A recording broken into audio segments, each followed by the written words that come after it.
Assalamualaikum Tuan. Boleh tak Tuan jelaskan kepada orang ramai apa itu padu? Okey, terima kasih Puan. Sebenarnya untuk sistem pangkalan data utama ni ataupun PADU ni, kita ataupun Yang Amat Berhormat Perdana Menteri telah melancarkan pada 2 Januari tempoh hari lah.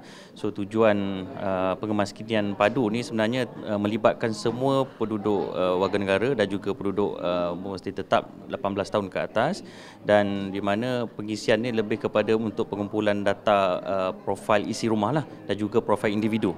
So tujuannya adalah untuk kita mengemaskini lah berkaitan dengan beberapa lebih kurang 39 variable yang kita perlu kemaskini lah, tetapi mengikut kepada kesesuaian individu ataupun isi rumah tersebut. Dan tujuannya adalah untuk pihak kerajaan untuk mengkaji semula dan juga mensasarkan dari segi bantuan-bantuan yang perlu dilaksanakan dari peringkat kerajaan itu sendirilah. So kalau di peringkat Negeri Perlis ni sendiri, sebenarnya pada 2 Januari juga kita dah bergeraklah untuk dari segi pelaksanaan padu, dan di mana untuk orang ramai sebenarnya boleh buat pengemaskinian ni melalui dua-dua kaedah lah. Maksudnya dia melalui kaedah self-updating ataupun pengisian sendiri, dan juga kita juga menyediakan kaunter padu lah di Negeri Perlis ni. Di peringkat Negeri Perlis kita ada lebih kurang 16 kaunter, iaitu 14 pusat ekonomi digital, dan kita juga buka kaunter di pejabat DOSM sendiri di Perlis, dan juga insyaAllah esok kita akan bermula untuk buka kaunter di UTC. So tujuan kaunter ni dibuka sebenarnya untuk membantulah orang awam untuk memudahkan pengemaskinian sistem padu inilah. Sebagai pengarah di Jabatan Perangkaan Negeri Perlis, apakah saranan atau aluan kepada orang ramai agar mereka dapat mengisi padu? Okey. Kalau diikut rekod sebenarnya sehingga semalam kita dah seramai 8,000 orang lah, bukan 4.4% juga yang penduduk Negeri Perlis yang telah mengemaskini untuk pengemaskinian padu ni. So kita di peringkat DOSM dan juga tim padu menyarankanlah kepada semua orang ramai untuk mengemaskini maklumat masing-masing di peringkat sistem yang kita sediakan, sama ada di dua platform yang saya sebutkan tadi, supaya dari segi tempoh ataupun tempoh yang untuk dikemaskini kita buka sampai 31 Mac, supaya benda ni ataupun perkara ni tidak seorang pun yang tercicir lah kalau sekiranya ada beberapa perkara dasar, peringkat dasar yang kerajaan yang mengumumkan, supaya dari segi bantuan-bantuan yang sepatutnya golongan tersasar itu boleh diterima lah dengan baiknya. Jika seseorang itu nak mengisi padu, apakah keperluan atau maklumat asas yang harus mereka bawa? Okey, kalau yang mana yang perlu datang ke kaunter ni, kita perlukan buat salinan IC lah ataupun kad kebenaran untuk memudahkan pengisian, dan juga maklumat akaun bank lah. Sebab dekat situ kita ada minta berkaitan dengan maklumat akaun bank, dan juga perkara-perkara lain dalam soalan tu nanti kita akan kemaskini daripada peringkat individu masing-masing lah. Boleh Tuan jelas ataupun bagi jaminan kepada orang ramai bahawasanya maklumat di dalam padu ini adalah orang kata keselamatan, ciri-ciri keselamatan. Ya.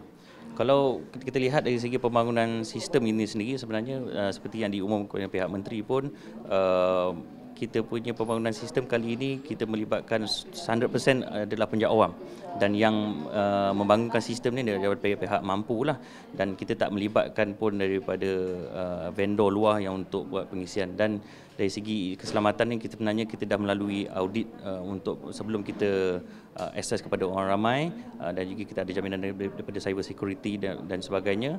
Dan dari segi keselamatan individu pun sebenarnya kita ada dua step yang perlu diambil kira lah. Yang pertama, kalau pengisian sendiri itu nanti akan ada dia panggil OTP. Kita selepas mendaftar dia akan dapat OTP melalui SMS. Itu step yang pertama. So selepas buat pengisian maklumat yang detail tu nanti dia akan ada satu melalui keselamatan eKYC. Maksudnya dia perlu ambil gambar selfie dan juga gambar IC. So yang kat sini tujuannya adalah untuk memastikan yang mengemaskini itu adalah orang yang betul, dan itulah salah satu dari segi jaminan keselamatan yang kita terapkan dalam sistem ni lah. Sekiranya di rumah saya atau orang seorang itu tidak punya internet, boleh Tuan jelaskan di manakah tempat atau lokasi yang berdekatan untuk orang ramai mengisi? Okey, seperti yang saya maklumkan awal tadi, dari segi bergerak kerjanya, kita ada tim untuk membuka kaunter. Buka kaunter di peringkat Negeri Perlis ni kita ada 14 pusat ekonomi digital. Biasanya PADI ni berada di kawasan-kawasan Felda, kawasan kampung. So yang tu tujuannya adalah untuk memudahkan orang ramai buat pengisian lah. Sebab di PADI ni alhamdulillah dengan kerjasama MCMC sendiri, dari segi fasiliti yang ada ni cukup lengkap. Kita ada komputer ni di sini dan rangkaian internet yang sangat baik. So kat sini lebih memudahkan lah. So dalam tempoh kaunter yang kita buka selama ni, tak ada apa-apa isu lah dari segi rangkaian untuk ni lah. Dan kita juga ada sedikit perancangan lah untuk akan datang ni. Mungkin kita akan tubuhkan dari segi tim skuad jelajah. Tim skuad jelajah ni kita akan pergi kepada kumpulan-kumpulan sasar lah, terutama golongan orang tua, pusat-pusat jagaan orang tua ataupun IPT. Yang tu kita akan gerak secara peringkat lah untuk bergerak mendapatkan, supaya kita nak memastikan semua penduduk Malaysia khususnya Negeri Perlis ni tiada seorang yang tercicir lah untuk buat pengisian padu ini. Okey, untuk yang terakhirnya, apakah saranan kepada orang ramai untuk mengisi, sebab kita rasanya Negeri Perlis ni masih lagi satu jumlah yang rendah. Boleh tak Tuan war-warkan kepada orang ramai untuk mengisi padu? Okey. So kita memang mengharapkanlah daripada semua, especially untuk penduduk di Negeri Perlis ni, untuk buat pengisian sistem padu ni untuk manfaat kepada kita semua baliklah sebenarnya.